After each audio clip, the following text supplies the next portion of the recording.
So glad week 1 is over. Let's get into week 2. We got to adjust our lineups appropriately. Let's get into it. Waiver wire. Holy shit.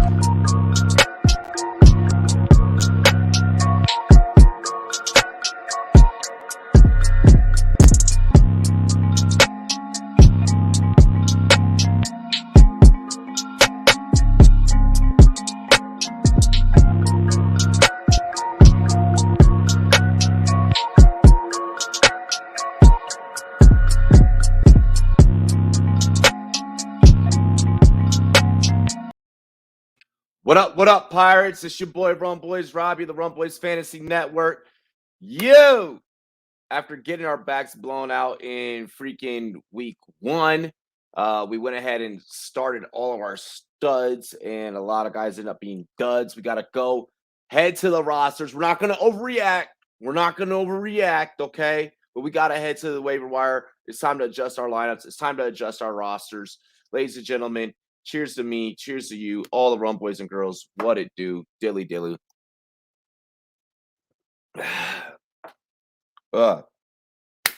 Needed that, though, because we got a week to get through. We got waiver wires to get through. Ladies and gentlemen, make sure that if you're in a daily fantasy prop action, you utilize promo code Rumboyz on the Monkey Knife Fight app. That's what the app looks like whenever you go into your app store or Google Play Store, available on iOS and Android, monkeyknifefight.com. Promo code Rumboyz for an instant match on your very first deposit, all the way up to $100. We have been hitting on the props. We've been hitting. So, I mean, get with it or get lost. You guys got to be over there on monkeyknifefight.com. Just give me 1 second. Let me adjust this, adjust this lighting really quick. I don't like how that's like bouncing off of me. So yeah, we've been hitting on the props. You know, you guys have been seeing me write about it over on drroto.com. Monkey Knife Fight, promo code Rumboyz, daily fantasy prop action. This video is also brought to you by the SportsMe app. Link in the description here on this YouTube video. Download the SportsMe app if you have not already. If you have a fantasy question or you guys just want to go back and forth on a topic or two, let me know. And hey, you know, I'm always down. Tag me, at me over on the SportsMe app, and we can get it popping. All right, let's get into it, ladies and gentlemen. The whole entire pirate crew that's at home checking this out. Make sure you spike the like, let YouTube know that you are enjoying the content. If you're new to the channel, make sure you go ahead and like. This is our fantasy football waiver wire week 2 for 2021. First things first, we got to talk about the hottest player off the waiver wire right now, and that's Elijah Mitchell. Now, a lot of people, and I've heard a lot of analysts say, you know, you got to go out there and you got to blow all the fab on Mitchell if you're going to try and accomplish having Mitchell on a fantasy roster. And I'm not exactly sure if we need to go and we need to blow all the fab. I'm not sure if I'm prescribing to that theory. If you're in a home league, maybe so. If you're in a home league that's using fab, maybe you go ahead and you blow it all on picking up Mitchell, especially with it being a season-long injury, season-ending injury for Must-Start Mostert, who now is just not gonna be getting any burn at all. I mean, Mitchell did rush 19 times for 104 yards and a touchdown in Sunday's contest, within a win over the Detroit Lions. I believe that he could be a guy. I've been ramping and raving about Mitchell. I picked him up in a lot of different dynasty leagues. I think that Mitchell could be the guys, and especially with the San Francisco beat writers just screwing us all over in regards to anything and everything that is happening with this backfield. If you're going to be risking it to get the biscuit on San Fran, then maybe we go with this guy pictured here in Mitchell. Another guy that we're going to talk about here. By the way, Elijah Mitchell is just such an amazing player. Like he really had a great week 1 rookie breakout. and for his week 1 performance. I mean, you gotta love it. Next up, ladies and gentlemen, we're going to talk about Houston's Mark Ingram. Now, I can't believe that we're actually talking about Texans on this, but the Texans, they came out and they looked good against Jacksonville. Really, I don't think that they're going to be able to bully the Browns in the same way. Okay, I don't think the Texans are going to be able to bully the Browns in the same way. But right now, Ingram is 12% rostered. He did have a 16-point outing this past week. Um, 26 touches for 85 yards and a TD. You can't hate on it. I mean, the ageless wonder is still getting it done. They're sprinkling a little bit of David Johnson. They're sprinkling in a little bit of Philip Lindsay. But out of the three of them, Ingram, the ageless wonder, looked the best out of all three. Maybe you take a flyer on Ingram, maybe not. That's all. We're really quick. We are only making these moves if you know for certain who you are going to drop. Okay. Um, if you got a guy that's been on your roster that heading into this week that was injured or got injured, then maybe that's where you find yourself making the proper moves and the proper adjustments. Let's not overreact to what happened in week 1 and go and fucking drop Derrick Henry for Mark Ingram. Like, let's not do that. Okay. Um, so Mark Ingram and Elijah Mitchell are the two running backs that I'm probably keying in on the most, and I think that have the most value coming out of coming out of week 1. Getting into some receivers, there's a lot of receiver. Remember during the offseason, we kept saying, guys, wide receivers deep, wide receivers deep, wide receivers deep. We're going to keep preaching that, and you're going to keep noticing that trend. And you're going to notice that we're going to talk about a lot of wide receivers right here. Guys, up here at number 3, we're actually putting two guys here at number 3, KJ Hamler and Tim Patrick, both for the Broncos, going up against the Jags here in week 2. 7% rostership, 3% rostership. Okay. These guys, you're going to notice a trend where a lot of these guys, they flew underneath the radar in drafts because they necessarily weren't the studs heading into the season. And these guys now, could be getting some opportunities, could be getting some looks with different different coaching schemes, different schematics that they're going to be working with. I like Tim Patrick. I like KJ Hamler. I feel like Hamler may have the more big playability and he'll get you some of those big ones, whereas Patrick is more so the touchdown guy. Um, they are both going to be used in a lot of three receiver sets. So that is something to look forward to. Uh, Judy's going to be out. Judy is going to be out. I'm liking these guys both as flex plays in your lineups, in your rosters with Judy being out. Of course, none of us are excited about Jerry Judy missing the season. Many analysts were high on Judy this season, but it is fortunate Judy is going to be missing about I believe 4 to 6 weeks. I want to make sure that I am correct on that. But Jerry Judy out for about maybe 4 to 6 weeks. Look for Hamler to get a boost. Look for Patrick to get a boost. Hamler was targeted 4 times, caught 3 targets, and that is correct. It is a high ankle sprain for Judy that'll have him missing about 4 to 6 weeks of action. So it's definitely something to look out for. 2 guys I'm willing the roster. Coming in at number 4.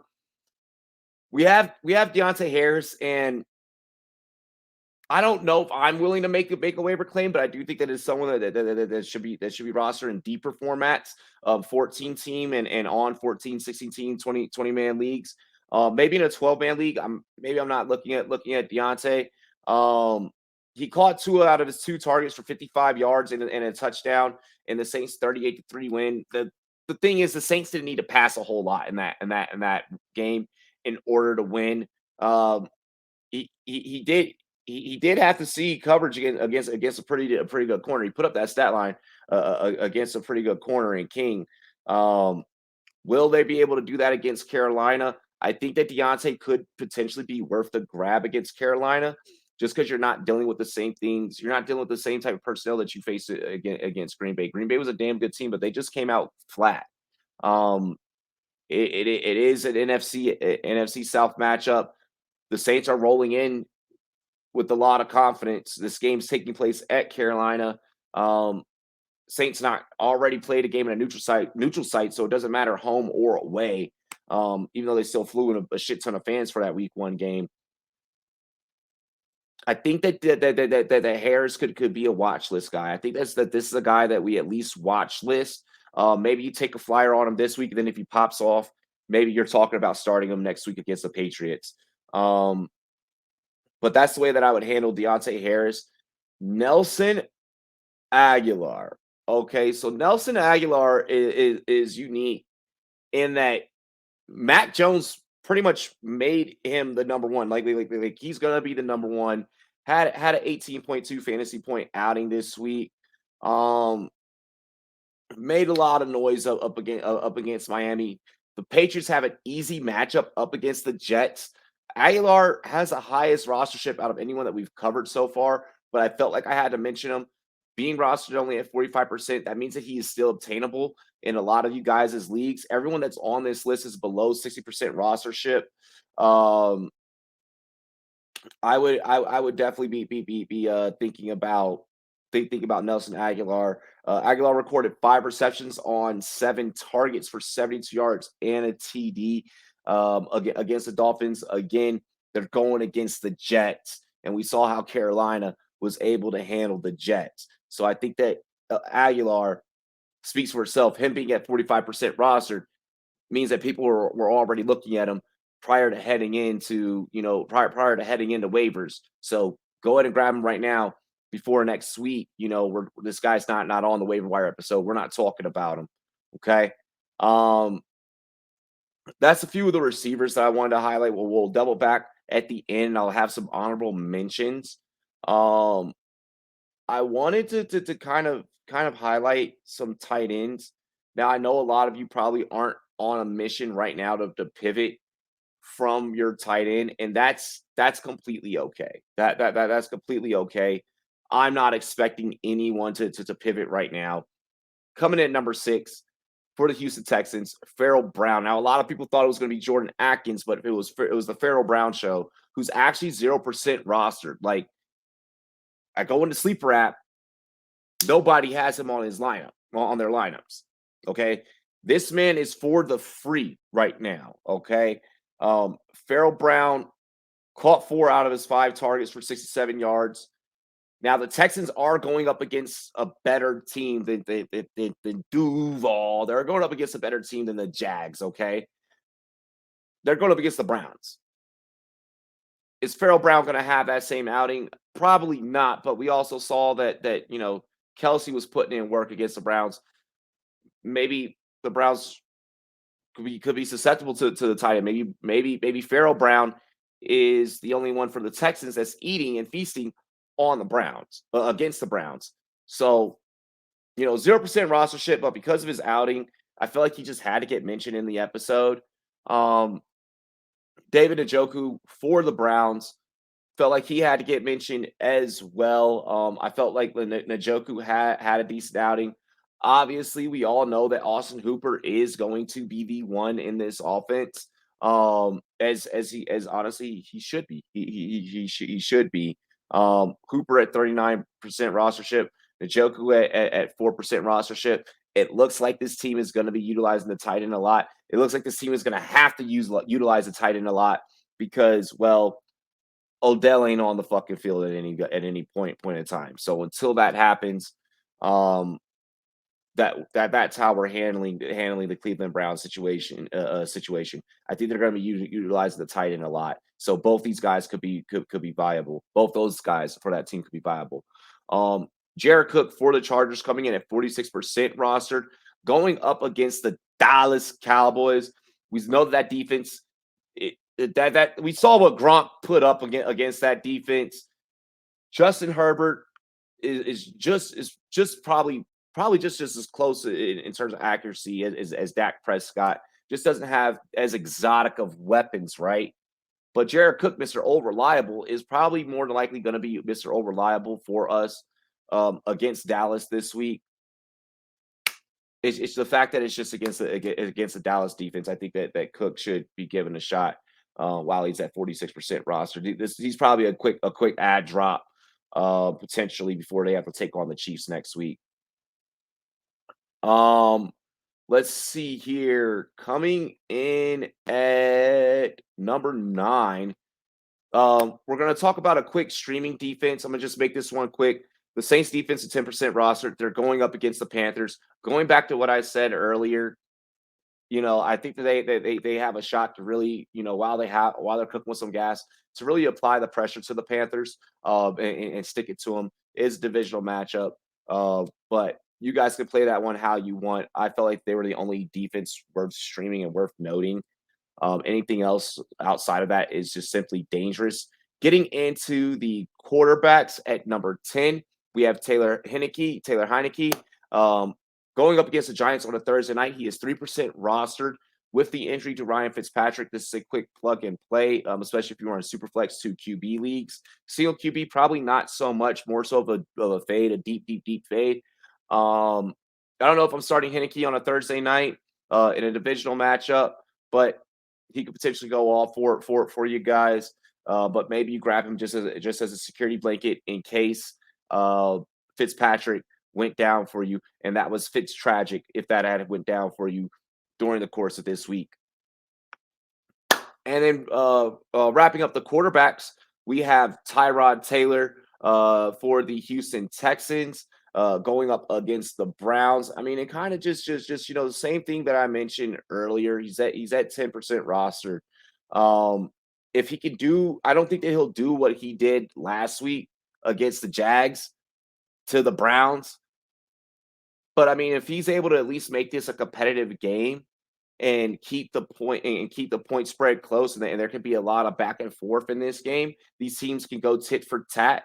I could see us talking about Tyrod not just with Cleveland, but heading into next week's matchup against Carolina and so on and so forth. He has a revenge narrative against Buffalo in week 4. So could Tyrod be a guy? I don't know. 2 QB leagues, super flex. I'm rocking with it. I think that it could be a thing. Don't know if he's necessarily startable. Gotta see more, but he put up a damn good performance, so worth giving him his flowers on this episode. Gonna finally close out with our honorable mentions, guys. Marquez Valdes-Scantling. I know what many people are gonna say, about MVS. Oh well, Rodgers is always hot and cold on him. Yeah, but they brought in Cobb. Oh well, they fell flat. He was targeted 7 times. Targeted 7 times.